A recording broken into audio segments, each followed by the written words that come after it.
I wanted to share with you a little bit about my son. It's a perfect topic for suffering. Exactly 1 month ago today, he passed away from an illness, and he was a special boy. And I don't want the message of his life and what he taught me to die with him. So I wanted to be able to share that with you today. He was 19 years old. He was born with a very rare genetic illness called June syndrome, which he was born with a very small chest cavity that doesn't grow. So when he was born, the first 5 years of his life, he was on a ventilator, on a life support machine, with nurses at our house 24/7.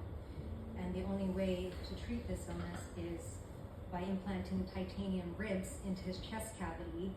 These are big, invasive surgeries, and expanding it twice a year so that his chest can grow. And he underwent, over the course of 19 years, 30 of these surgeries. Along with that, it didn't really fix the problem because he still basically struggled to breathe all his life.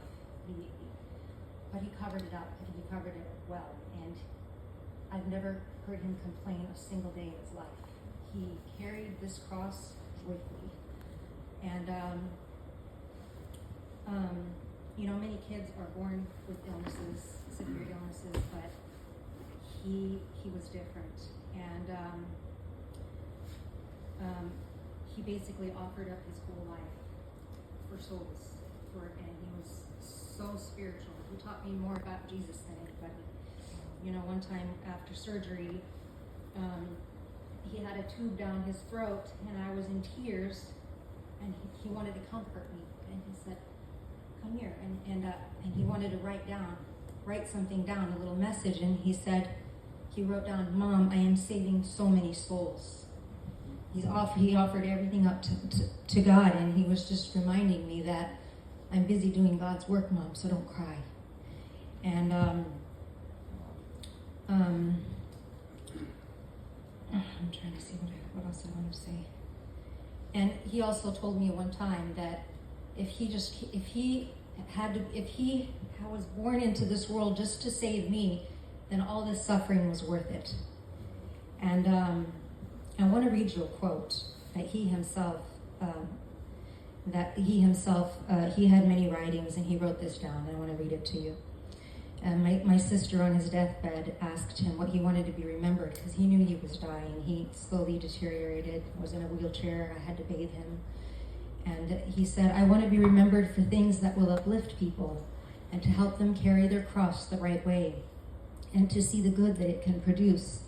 When we pick up the burdens and trials of life and carry them with righteousness and nobility, they can become a sacrifice for the good of others.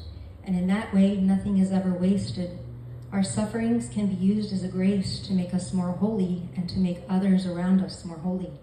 Our burdens are not meaningless, and they teach us tremendous virtue and inevitably lead us straight to heaven. Though I am a sinner and lacking in many ways, the journey I have traveled has taught me numerous virtues, such as humility, compassion, fortitude, patience, and obedience. Virtues I may not have learned or practiced had I been given a normal and healthy life." And one of the things that he wanted us to pass out at his funeral was this book, and it's called The Saving Power of Suffering. And we had some left over from the funeral. I think we have like 50 that I want to be able to have you guys take one home. But suffering is inevitable for all of us. Some of us are given more crosses than others, but we are all going to suffer in one way or another. And we can choose to decide whether we're going to transmit it onto others in a way that we're going to be angry, or we can use suffering as a means to transform us and to make us more holy and to strive to be like Christ. And God doesn't delight in suffering, but he permits it if good is accomplished through it. And so I invite you guys all to read this book and encourage you to look at the trials of our life in a positive light, just like my son. Wow.